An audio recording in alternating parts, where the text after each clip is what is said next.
Sitting down with me now is Isabella Guzman, who is the administrator for the United States Small Business Administration. So Isabella, such a privilege and honor to sit down with you. I know you're here visiting Wilmington today as a part of a tour that you're doing. Could you tell us a little bit about the tour and why you're visiting all these places? Well, thank you. Thank you so much for having me. It's my pleasure to be here. I've been visiting our businesses across the country. Yeah. And so visited here with some small businesses in Delaware, Brouhaha and Stitch House, and just trying to understand what the pandemic has done to their business, how the SBA has been able to help them with the relief programs that we've been implementing, as well as what they need into the future. Because the SBA wants to make sure that we're here to help them with whatever capital needs they have, or counseling, or advisory services, or access to market issues that they're experiencing. So we're just on the ground trying to make sure we're connecting with these businesses as there's still a road ahead of them as we continue to battle COVID-19. I love that. I know COVID and everything else in this past year and a half has certainly been really challenging, and the SBA has certainly had its hands full.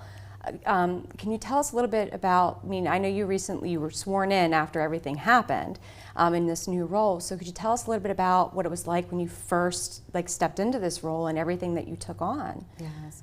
Well, SBA is a different entity than it was when I served previously during the Obama administration as Deputy Chief of Staff. We've scaled from a $40 billion to over $1 trillion in relief to our small businesses. And it's truly remarkable what our incredible civil servants have done, very mission focused to help our small businesses. And that's what we're trying to do. We want to be as entrepreneurial as the small businesses that we serve and make sure that we're giving them customer experiences that meet them where they are. And so what's important is that we're looking at all our programs, trying to transform them and make sure that they're serving our small businesses. And that's the bottom line, is that we know that we have to go to them. And so part of the American Rescue Plan, it included a community navigator program, for example, that will help us expand our reach into communities so that we can build back those bridges and make sure businesses come to the SBA for help. Yeah, and that was actually one of the questions I was going to ask you in a minute, but I know for SBA, they are really the voice for small businesses and entrepreneurs across the country, right? They represent us. They're there to help us in any way and assist us, right? And I know through COVID, like I said, you had your hands full. Can you tell us a little bit? There's been so many programs to assist small businesses and entrepreneurs for the past year and a half. Can you tell us what were some of the most impactful programs and relief packages that came out through the SBA? Well, what we've really been trying to focus on most recently, because obviously PPP, the Paycheck Protection Program, and our economic injury disaster loans have put in over $1 trillion in relief to small businesses. And we've seen that high impacted businesses needed special help. And so we had our Restaurant Revitalization Fund and our Shuttered Venues Operator Grants. Oftentimes those food and beverage businesses or those stages or theaters are draws to Main Streets and bring in tourism as well as just the community. And so we wanted to make sure that we were targeting our relief to support those businesses. But more importantly, we saw early on in previous rounds of relief that the smallest entities were not able to access relief. So the Biden-Harris administration has really been focused on helping those small business entities access the relief and making sure that when we design programs and launch them, like the Restaurant Revitalization Fund, that we get those businesses to the relief as soon as possible and make it easy for them, because we know that they don't all have their accountants and lawyers ready to help them, and so we want to make it accessible. That's great. And this kind of leads into my next question, just to give you some background on me. I am a recent entrepreneurship graduate from Delaware Tech here in Wilmington. I actually graduated in the spring of 2019, just as COVID hit and the lockdown happened.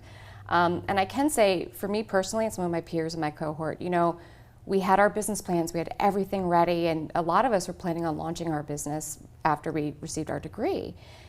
But we were so hesitant once COVID hit. So I think a lot of us, and I call it the failure to launch, are still a little hesitant. What would you say to those of us who have a business plan, have these ideas, but are a little hesitant to move forward just yet? What would you say to them?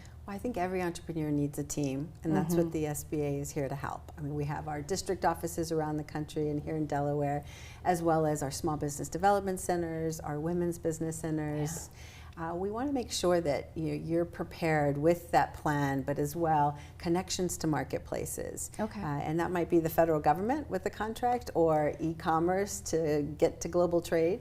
Whatever it is, SBA just wants to make sure that you have the resources and the capital to connect those opportunities. Great. So I think being introspective and connecting with advisors to make sure that you're not, that you're thinking of everything. Yeah. And that you're ready with support from either capital providers or others is really critical, especially in this moment. So Absolutely. I would encourage entrepreneurs actually are so critical to our economy. They create 2/3 of net new jobs. So I hope that there are many more entrepreneurs out there like you that are ready to start and will pursue their dreams, and the SBA will be here to help.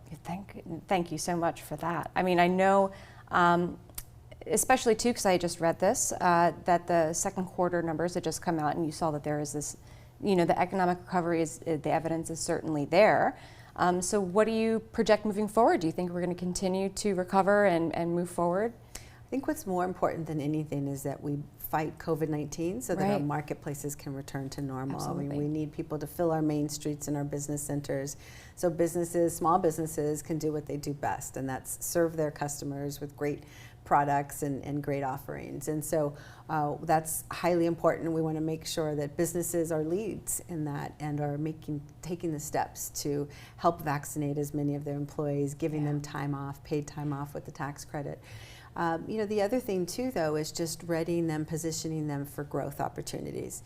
And we're committed, whether it's through federal contracting or through global trade or other means, to connect our businesses to those marketplaces and give them the capital. And with the President's Build Back Better agenda, there's a strong focus on, of course, small businesses and underserved, as well as through the bipartisan infrastructure deal. With those two things, there's hope for small businesses to actually expand in innovation or government contracting or manufacturing. And SBA wants to just make sure that those businesses are positioned to take advantage of those opportunities. It'll help our global competitiveness. Absolutely, for sure. I mean, I know here in Wilmington we have so many centers for entrepreneurship, but we have the Mill as an example of that, and I know they have the summit coming up shortly, so I don't know if you had the chance to kind of visit with them today, but they are definitely a staple for us as entrepreneurs here in the city. So glad that you've come to visit and see us here. I know, like I said, you've been on this tour. I think you started in June. Is that right? I was actually sworn in March, right? And then I've started touring in June. Yeah. So it's just recent. So you're one of my first stops. Yeah, I love it because I know you've been to Pennsylvania already, Virginia, Nevada, Colorado, and all those places. Correct. So definitely honored that you have taken the time to come and see us, especially so early in the tour. What do you have coming up next or set up in the future? Where are you visiting next? I'm going to continue to travel. I'm going to be in Wisconsin tomorrow, in Madison, and then on to Arkansas and Minneapolis and other places as we continue to try to reach small businesses, see what they need, and make sure we build those bridges. That's great. And before I let you go, I just have one final question. So on the tour that you've gone on so far, especially here today, you've been, like you said, you've been sitting down with local entrepreneurs and getting feedback from them. What would you say has been a staple feedback? What kind of information have you obtained so far that you have walked away with and think is important? I think the one thing is that we are on track in terms of the outreach we've been doing now on recent relief programs. Businesses are able to learn about it early and are getting positioned to actually go after support. And so I think that we can't just design great programs. We need to make sure that we're doing the outreach to reach those businesses, and we know we have to go to them.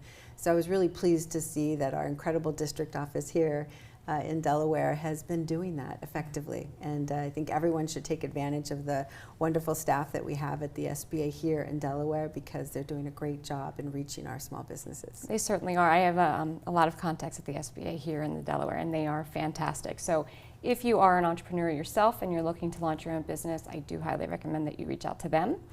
But thank you again so much. I know you've had a very tight schedule here with us today, and for taking the time to sit down with us here at DETV. And we, again, welcome you to Wilmington. Hopefully you had a great visit. Yes, it's been great. And good luck with the rest of your travels. Thank you. Thank you you. so much.